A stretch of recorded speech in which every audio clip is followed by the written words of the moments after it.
नमस्कार जी, स्वागत, सत्कार, अभिनंदन, राम राम, जय श्री कृष्णा, राधे राधे। स्वागत है आप सभी का एक बार फिर से चंदू सर की क्लास के मंच पर। एक लंबा समय हो गया था बुक का रिव्यू किए हुए, क्योंकि व्यस्त थे थोड़े से। लाइव बैच चल रहा था, रिकॉर्डेड बैच था, ठीक है। फाउंडेशन बैच है यूजीसी नेट असिस्टेंट प्रोफेसर का। तो कई सारी व्यवस्थाएं थी, आपके लिए शानदार टेस्ट सीरीज बना रहे थे, इसीलिए समय नहीं मिल पाया। फिर विद्यार्थियों की डिमांड आ रही थी कि सर एक किताब का रिव्यू करिए। किताब है आर्य पब्लिकेशन की तरफ से आने वाली भारतीय इतिहास की किताब।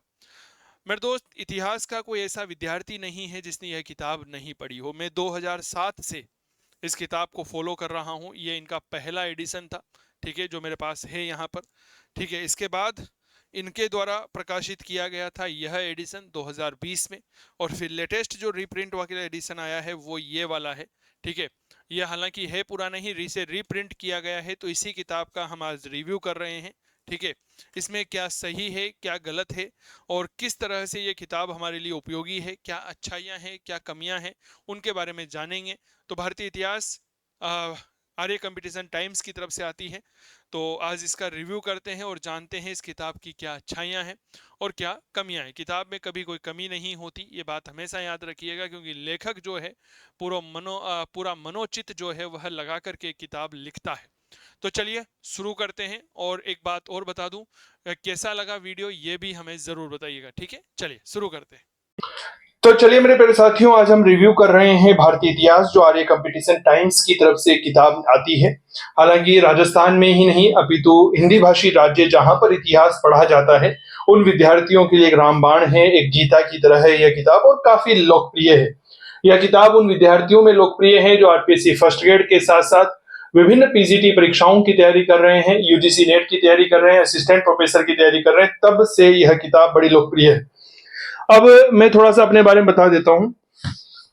मैं इस किताब से तब से परिचित हूं जब इस किताब को कुछ इस तरह से आती थी। यह किताब देखिए, ये इनका पहला एडिशन था, ठीक है। प्रेम प्रकाश ओला और निर्मल कुमार आर्य, ठीक है, तब से ये पहला एडिशन था, ठीक है। इस तरह से देखिए, 2007 में इनका एडिशन हुआ था, और तब से लेकर अब तक मैंने इस किताब को लगभग सैकड़ों बार पढ़ा है। अब देखिए, हर लाइन जो है अंडरलाइन हो रही है। ये तब का ज्ञान लिया था जब इतिहास में नए नए थे। 2007 की यह किताब मेरे पास आज भी सुरक्षित रखी हुई है, और आज भी जो है इसको पढ़ते हैं। हालांकि इसके बाद अपडेट हुई, और अपडेट होकर के इन्होंने एक नई किताब निकाली। हालांकि कवर पेज में कोई बहुत ज्यादा परिवर्तन नहीं किया, केवल यहाँ पर नया एडिशन जो आता है अभी, ये ब्लू कलर में आता है और यहाँ पर ऑरेंज कलर का है। यह इन्होंने फिर बाद वाला एडिशन निकाला। यह एडिशन 2020 में इन्होंने निकाला था, तो इसको मैं लेके आया। आप देखिए, इसको भी मैंने बहुत अच्छे से हाईलाइट कर रखा है, ठीक है। यह किताब मूल रूप से बेसिकली, अगर मैं थोड़ी सी परिचर्चा करता हूं तो मैं कहूं कि भारत के इतिहास में, विशेष तौर पर प्राचीन, मध्य और आधुनिक भारत में, यह एक संपूर्ण कृति कह सकते हैं, ठीक है ना। संपूर्ण कृति कह सकते हैं। थ्योरी की किताब नहीं है यह बात ध्यान रखिएगा। यह किताब मूल रूप से जो है एक वन लाइनर किताब है, जिसे हम कह सकते हैं कि नोट्स फॉर्मेट में। अब जब ये किताब इनका आया, नया एडिशन आई, कई सारी चीजें जो है वह जोड़ी गई, कुछ कमियां इसमें रह गई, ठीक है। तो उन कमियों को दूर करते हुए देखिए, पूरी इस तरह से पड़ी हुई है। जहां पर मुझे लगा कि हाँ ये चीजें हाईलाइट होनी चाहिए, वहां पर हाईलाइट भी किया। बहुत अच्छे से चीजों को पढ़ा, समझा, जाना, विचार किया, ठीक है।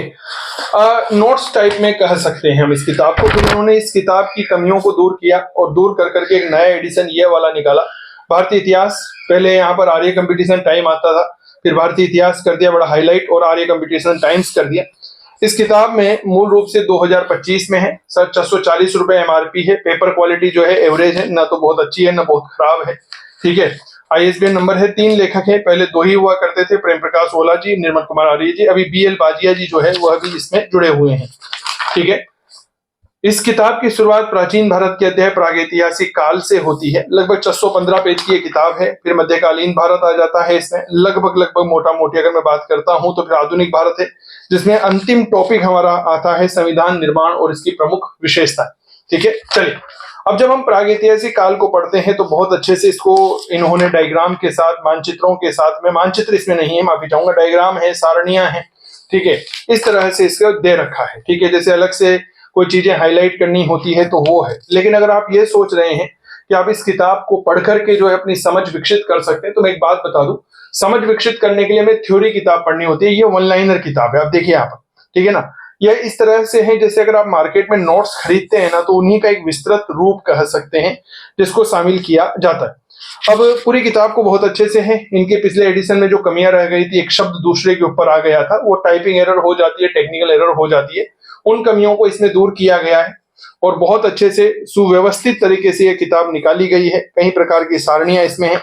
आप अगर आप भी इतिहास विषय की तैयारी कर रहे हैं और चाहते हैं कि ऐसे शानदार कोर्स आपको मिले जो समय पर पूरे हों, शिक्षक आपके लिए उपलब्ध रहें और आपकी हर समस्या का समाधान करें, तो हम लेकर आए हैं इतिहास का अद्भुत मंच, डेट इज चंदू सर की क्लास। इस ऐप पर कई सारे कोर्सेज उपलब्ध हैं, जैसे आरपीएससी फर्स्ट ग्रेड इतिहास विषय की तैयारी कर रहे हैं तो पेपर 2 के लिए संभवतः पूरे राजस्थान का एकमात्र लाइव बैच इस समय चल रहा है जिसका लाभ आप उठा सकते हैं। इसके अलावा रिकॉर्डेड बैच जो है यहाँ पर भी उपलब्ध है। फर्स्ट ग्रेड की नई भर्ती आई अभी 17 जुलाई को, ठीक है, और इसमें किसी भी शिक्षक के द्वारा सामान्यतः नया बैच शुरू नहीं किया गया, लेकिन मैंने आरपीएससी फर्स्ट ग्रेड के लिए इतिहास का लाइव कोर्स लॉन्च कर दिया है, ठीक है, बिल्कुल अपडेटेड कोर्स आपको यहाँ पर मिलने वाला। इसके अलावा रिकॉर्डेड कोर्स है इतिहास फाउंडेशन, अगर आप लेना चाहते हैं असिस्टेंट प्रोफेसर यूजीसी नेट और पीजीटी के लिए, तो एक कंप्लीट कॉम्बो कोर्स है जिसके लिए अलग अलग कोर्स लेने की आवश्यकता नहीं है। इतिहास दर्शन का यहाँ पर लाइव कोर्स आपको मिल जाएगा। यूपी टीजीटी के लिए है, second grade SST test series है, नोट्स अगर आप लेना चाहते हैं तो वो भी है, इंडिविजुअल कोर्स भी आपको मिल जाएंगे। आप गूगल प्ले स्टोर से डाउनलोड कर सकते हैं चंदू सर की क्लास मोबाइल एप्लीकेशन। और अगर आप किसी भी प्रकार की हेल्पलाइन लेना चाहते हैं तो 8802060952 इस मोबाइल नंबर पर सीधा सीधा संपर्क कर सकते हैं। बाकी स्वस्थ रहें, मस्त रहें, तंदुरुस्त रहें, करते रहें इतिहास की बात चंदू जैन के साथ। धन्यवाद।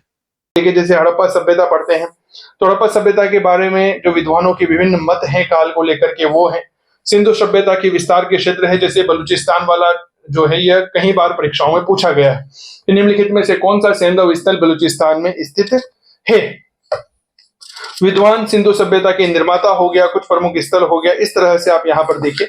अगर हम और देखते हैं तो प्राचीन भारत में जब हम वैदिक सभ्यता पढ़ते हैं तो उसके बाद में कुछ चीजें हाईलाइट कर रखी है, जैसे वर्ण व्यवस्था हो गई, आश्रम व्यवस्था, स्त्रियों की स्थिति थी, गृहस्थ द्वारा किए जाने वाला 5 महायज्ञ है, 3 यज्ञ है, 7 पाक यज्ञ है, 7 अरीवी यज्ञ है, 7 सोम यज्ञ है, 16 संस्कार, 4 आश्रम है। इस तरह से ये चीजें जो है बता रखिए। अब छोटी छोटी चीजें होती है ना, जब हम परीक्षा की तैयारी करते हैं और उन्हें नजरअंदाज कर देते हैं और प्रश्न वहीं से आ जाता है, तो ये चीजें इन्हीं के लिए यहाँ पर आपको देखने को मिल जाएगी। लेकिन हाँ, इनमें इस किताब की अगर मैं थोड़ी सी अच्छाइयों तो बहुत है ही सही, लेकिन देखिए कोई भी लेखक जब किताब लिखता है तो उसका एक ही सपना रहता है कि कोई कमी नहीं रहनी चाहिए। लेकिन मैं खुद भी लेखक हूं, मेरी भी 2 किताब आती है, कहीं ना कुछ कमियां रह जाती है। इस किताब में एक छोटी सी कमी जो मुझे लगी, जो विद्यार्थी अक्सर कहते हैं कि सर इस किताब को याद करने में बड़ी समस्या आती है, ठीक है। जो भी विद्यार्थी इस वीडियो को देख रहे हैं कृपया वो भी मुझे सूचना उपलब्ध करवाइएगा कि इस किताब की क्या अच्छाइयां हैं और क्या कमियां हैं, ठीक है।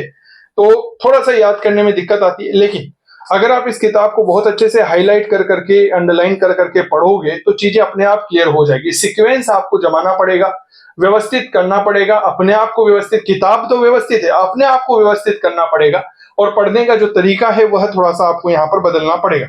तो विदेशी आक्रमण और उनका प्रभाव हो गया बहुत अच्छे से, शानदार तरीके से। जैसे एक बहुत अच्छी सी चीजें इन्होंने हाईलाइट कर रखी है, प्राचीन भारत में व्यवस्थाकारों द्वारा उल्लेखित 12 प्रकार के पुत्र। तो 12 प्रकार के पुत्र जो है वह कौन कौन से माने गए हैं, क्या है, किस तरह से है, ये चीजें थोड़ा सा आपको समझ में आना चाहिए, ठीक है। मौर्य काल के प्रशासन को जब हम देखते हैं तो बहुत अच्छे से इन्होंने सब चीजों को शामिल किया कर रखा है, जैसे केंद्रीय प्रशासन, प्रांतीय प्रशासन, जिला मध्यम स्तर का प्रशासन हो गया, नगर प्रशासन, ठीक है, ग्रामीण प्रशासन, ये सब चीजें हमें सामान्य तौर पर इस किताब में देखने को मिल जाएगी। अब जब हम कौटिल्य का अर्थशास्त्र देखते हैं तो आजकल प्रश्न जो है बड़े अलग लेवल के पूछे जाने लगे हैं, तो यहाँ पर भी ये चीजें यहाँ पर देखने को मिलती है। जैसे इन्होंने कौटिल्य का अर्थशास्त्र है तो इसके बारे में पूरी अलग से जानकारी जो है वह साझा कर रखी है। क्या बात क्लियर हो गई? ऐसे अशोक के शिलालेख हैं, पूरी जानकारी आपको यहाँ पर मिल जाएगी। जब हम मध्यकाल की ओर आगे बढ़ते हैं तो उसके पहले एक चैप्टर आता है कि प्राचीन भारतीय स्थापत्य कला, शिक्षा, दर्शन, मापतोल और विविध तथ्य। तो इसमें स्थापत्य कला को लेकर के बहुत अच्छे से जानकारी साझा कर रखी है। ये चीजें बहुत अच्छी रहती है, रिवीजन के समय काम आती है। आप इनको पढ़ो, पढ़ते हुए क्या करो, अंडरलाइन कर लो, और अंडरलाइन 2 तरह के पेनों से करो। इस किताब को पढ़ने का एक तरीका बता रहा हूं। कैसे? मान लीजिए ये आपने ब्लू पेन, कॉमन पेन होता है नीले के बाद जब दूसरा रिवीजन आप कर रहे हो तो ब्लैक पेन ले लो, ठीक है। और थर्ड रिवीजन जब आप कर रहे होते हैं तो रेड पेन का यूज करिए। इससे क्या होगा ना, जो चीजें आप पढ़ चुके हैं उसमें आपको पता चलेगा कि हाँ यह अब मुझे नहीं पढ़नी है। तो इससे क्या होगा, विषय वस्तु आसान हो जाएगी, चीजें पढ़ने में आपकी सुलभ हो जाएगी और विषय वस्तु बहुत अच्छे से कवर हो जाएगी। ठीक है। महमूद गजनवी ने जो भारत पर 17 आक्रमण किए थे उनका उल्लेख यहाँ पर हमें मिलता है। दिल्ली सल्तनत के प्रशासन को सुव्यवस्थित तरीके से इन्होंने साझा किया है, ये बात बहुत अच्छे से याद रखिएगा। तो ये किताब थी, अगर आप देखना चाहते हैं देख सकते हैं। जैसे मुगल काल की पुस्तकें हो गई, लेखक हो गई, यहाँ से सवाल अक्सर पूछा जाता है। मराठा साम्राज्य से इस बार आरपीएससी फर्स्ट ग्रेड में काफी अच्छे सवाल आए हैं। कुछ विविध संकलन हमें यहाँ पर देखने को मिलती है, कुछ विभिन्न संधियां हैं, तो ये चीजें आप लोगों के लिए बहुत अच्छी बनती है। आधुनिक भारत की शुरुआत मुगल साम्राज्य के पतन और स्वतंत्र राज्यों के उदय के साथ होती है। ठीक है। इसमें आप फिर सामाजिक, धार्मिक, सांस्कृतिक आंदोलन देख सकते हैं, श्रमिक और साम्यवादी आंदोलन देख सकते हैं। तो एक किताब में अगर मैं बात करता हूं कि अगर भारतीय इतिहास में एक कॉम्पैक्ट पैक आप लेना चाहते हैं तो यह किताब आपके लिए है। आप अपने नजदीकी बुक स्टोर या जो भी ऑनलाइन प्लेटफॉर्म है वहां पर ये किताब ले सकते हैं। किताब नो डाउट बहुत अच्छा है, काफी अच्छा कंटेंट कवर करती है। लेकिन एक बात मैं बता दूं, इस किताब को पढ़ने के लिए और इसे याद करने के लिए भाई साहब वो कहते हैं ना, जिगरा चाहिए, जिगरा वो होना चाहिए। क्योंकि सामान्य तौर पर 615 पेज की है किताब जो है, इसमें फैक्ट ज्यादा है और कंसेप्ट कम है, इसीलिए थोड़ा सा इसे याद करने में समस्या आती है। लेकिन हाँ, अगर आप वन स्टॉप सॉल्यूशन देख रहे हैं तो यह किताब आपके लिए ठीक रहेगी, ये बात याद रखिएगा। चलिए, अब आप मुझे जरूर बताइएगा कि आप जो हैं अब कौन सी किताब का रिव्यू चाहते हैं और यह रिव्यू कैसा लगा, हमें जरूर साझा करिएगा। आगे कहीं किताबों के रिव्यू के साथ मैं चंदू जैन आपसे मिलता रहूंगा। तो मेरे प्यारे साथियों, हमने किया आर्य पब्लिकेशन की तरफ से आने वाला, आर्य कंपटीशन टाइम्स की तरफ से आने वाला भारतीय इतिहास की किताब का रिव्यू। कैसी लगे आपको, कैसा लगा आपको ये रिव्यू, हमें ज़रूर साझा करिएगा। और अब आप कौन सी किताब का रिव्यू चाहते हैं ये हमें ज़रूर बताइएगा। इतिहास के अद्भुत कोर्स लेने के लिए आप चंदू सर की क्लास मोबाइल एप्लीकेशन को डाउनलोड कर सकते हैं। जय हिंद, जय भारत।